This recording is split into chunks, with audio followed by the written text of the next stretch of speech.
All right, these are some practice problems for the mid-module check in Algebra 3, and I hope you find them useful. So we're going to go through them here together. So write each expression in radical form. So here, what's important to remember is that when we are looking at a fraction that is in the exponent,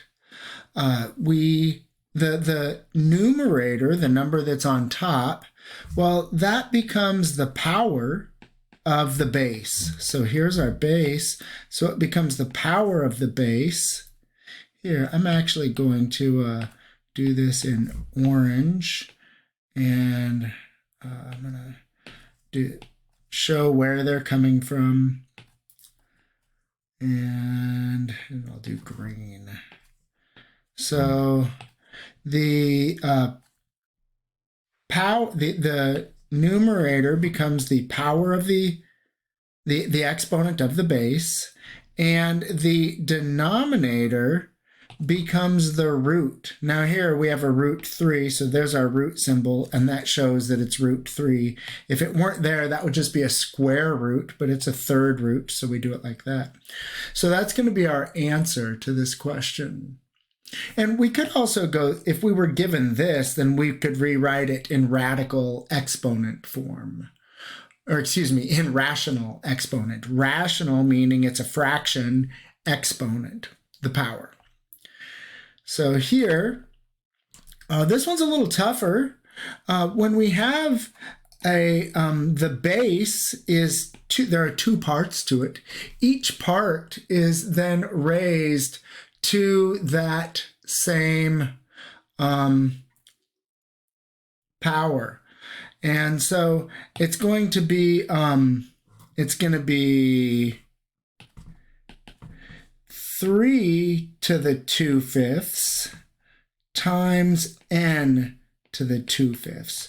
And I'm breaking them apart. We don't really have to do that. And it's actually easier if you don't in ways, but I wanted to see that we could do it that way. But it's also just 3, so this one is going to be 3 squared, so 3 squared, because remember the numerator becomes the power of the base. So that's going to be 9, 3 squared, and then n squared. So now I'm going to put them back together underneath the 5th root. So the 5th root, because the denominator of the power, or the exponent, becomes the root. And so that is how we would do that one. So we could rewrite this like this. It also equals the 5th root of 9 times the 5th root of n squared. That's true. But both of these are equal, and it seems like this one's a little simpler to me. So that is how you would do that one. Now this one, we have another similar kind of situation. So we're going to have 9 to the, so we're going to have the 2nd root, so square root. So I don't need to write the 2 there, but 9 to the 3rd power times x to the 3rd power. Now, 9 to the 3rd power, let's see, what is 9 to the 3rd power? Whoops, that wasn't my plan. Didn't mean for the, well, sorry about that. So 9 to the 3rd power, let me pull up my calculator here. 9 times 9 times 9 is 729. So we have square root 729 x cubed. And then if I do a square root of 729, I get 27. So it's important that you remember what we can do here is the square root of 729 breaking it apart now, times the square root of x cubed. And the square root of 729 is 27. So it's 27x cubed. And knowing how to break apart and put together roots and stuff like that, that's part of getting used to working with them. As long as we have the same root here, we can break it apart or put it back together, either way. If this were like a fifth root, then we couldn't go that way. That would not work. And so you have to have the same root or radical. All right, now we're going to simplify here. And if you think about n to the third squared, really what you're talking about is you're talking about this n to the third squared. You're saying, well, I'm going to do n times n times n. That is the n to the third. And then because it's squared, we have times n times n times n, because you're multiplying it by itself twice. So maybe these should have been blue and then this represents that it's squared. I don't know. I'm not sure about the color there. But anyway, it's going to be n to the sixth because we're multiplying n by itself 6 times, which is n to the sixth. Now, what you might notice is that really what we have is n to the third times 2, which is n to the sixth. And that's another way of thinking about it. Because we have a base raised to a power, and then all of that is raised to a power, we can just take the power on the inside and multiply it by the power on the outside. And that's another way to do it. On this one, this is a little tricky because we have this 5, and that's raised to the third power, but we also have b to the 2/5, and that's raised to the third power. So 5 to the third power times b to the 2/5 times 3. Well, 5 to the third is 5 times 5 is 25, times 5 is 125. And then b to the 2/5 times 3, well, we multiply that 2 times 3, and it's 6/5. So that's what that's going to equal. All right. Now, we're solving these, and we need to check for extraneous solutions. And so we're getting at about 7.5 minutes. You really got to stick with me here on the rest of this because these last 2 problems are the hard one, and the last one is the hardest.